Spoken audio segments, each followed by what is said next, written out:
काल पहाटे म्हणजे सोमवारी पहाटे मुसळधार पावसामुळे मिसिंग लिंकवरती दरड कोसळली। 18 तासांनंतर अखेर मिसिंग लिंकवरचा राडारोडा दूर झालाय, रस्ताही सुरू झालाय।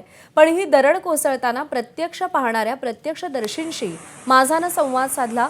आपल्या परिवारासोबत कारनं प्रवास करणाऱ्या 3 तरुणांनी घडलेल्या घटनेची माहिती कंट्रोल रूमला सांगितली। या ठिकाणी असलेले इमर्जन्सी बटन दाबलं, रस्त्यावर अचानक मोठा आवाज झाला आणि त्यानंतर भलीमोठी कमान कोसळली। मातीचा मोठा ढिगारा रस्त्यावर कोसळू लागला। दरडीखाली कोणी अडकलं आहे का याचा शोध या तरुणांनी घेतला। सुदैवानं या दरडीखाली कोणीही अडकलं नव्हतं। मागून येणाऱ्या गाड्यांना त्यांनी थांबून परत जायला सांगितलं।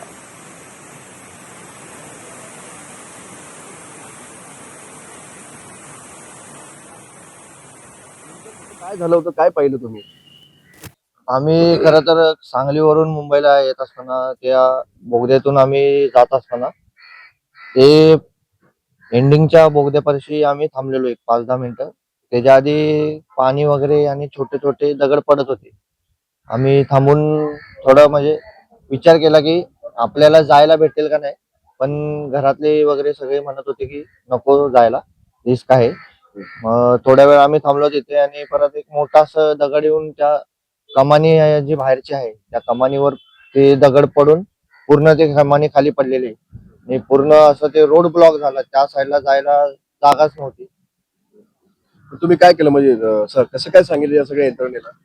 आम्ही खरं तर गुगल वरून एक टोल फ्री नंबरवर कॉल केला होता. तर त्यांना विचारलं आम्ही की जरा काय काय झालं असं काय. ते म्हणले असे दगड कोसळलाय त्यामुळे असं असं झालेलं आहे. तुम्ही इमर्जन्सी बटन दाबलं होतं? हो, इमर्जन्सी बटन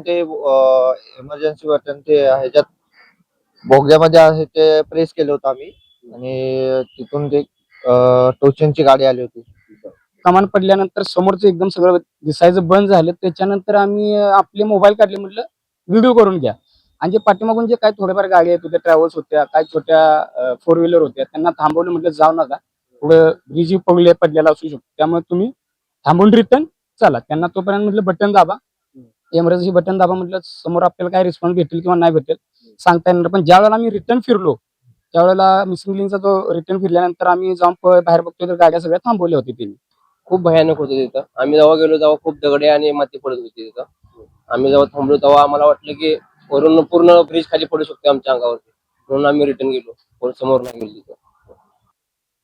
आणि काल हा प्रकार घडल्यानंतर अखेर 18.5 तासांनी पुणे मुंबई मिसिंग लिंक मार्गिका खुली करण्यात आली।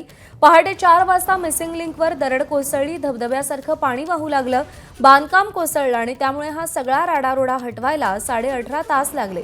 दरम्यान आता पुण्याहून मुंबईकडे जाणारी मिसिंग लिंकची मार्गिका खुली करण्यात आली। मात्र या निमित्तानं मोठ्या थाटामाटात उद्घाटन आणि हजारो कोटींचा खर्च सगळंच पावसाच्या पाण्यात वाहून गेलं म्हणण्याची वेळ आली।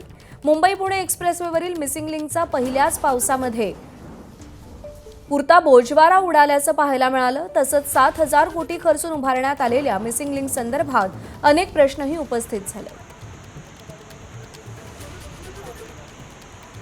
नाझीम मुल्ला आपले प्रतिनिधी आपल्याला अधिक अपडेट देतील। नाझीम, अखेर 18.5 तासांनी मिसिंग लिंकवरची वाहतूक सुरू झालेली आहे, काय सध्या तिथे परिस्थिती आहे आणि आता पुन्हा हा प्रकार घडू नये यासाठी काय काळजी घेतली जाते?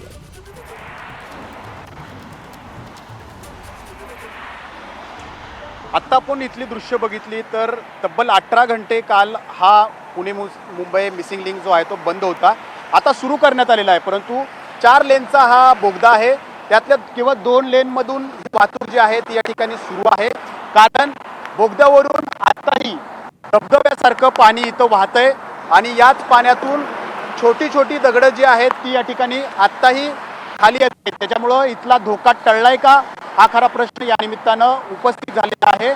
सोमवारच्या पहाटे 4 वाजता याच पाण्यातून सुरुवातीला माती आणि राडारोडा आला आणि मग एक भला मोठा दगड जो आहे तो या मिसिंग लिंकवरती कोसळला आणि याच दगडाने या बोगद्याच्या बाजूला जी कमान सिमेंट कॉन्क्रीटची बांधण्यात आलेली होती ती कमान सुद्धा खाली कोसळली। काल सकाळपासून रात्री 10 वाजेपर्यंत यंत्रणांनी युद्ध पातळीवरती इथला सगळा राडारोडा हटवला। जो भला मोठा दगड पडलेला होता तो कटरच्या साहाय्याने कट करून तो बाजूला घेण्यात आला। 18 तासानंतर ही वाहतूक खुली झाली, परंतु आत्ताही बघतोय की 2च लेन या ठिकाणी सुरू आहेत, कारण धबधब्यासारखं पाणी आत्ताही वाहतंय आणि या सह्याद्रीच्या पर्वतरांगांमध्ये पावसाचा जोर आजही कायम आहे। त्याच्यामुळं इथं जी छोटी छोटी दगडं या ठिकाणी खाली येत आहेत, या निमित्तानं आता इथला धोका टळलाय का हा खरा प्रश्न या निमित्तानं पुन्हा एकदा उपस्थित झालेला आहे। नाझीम, धन्यवाद दिलेल्या माहितीसाठी।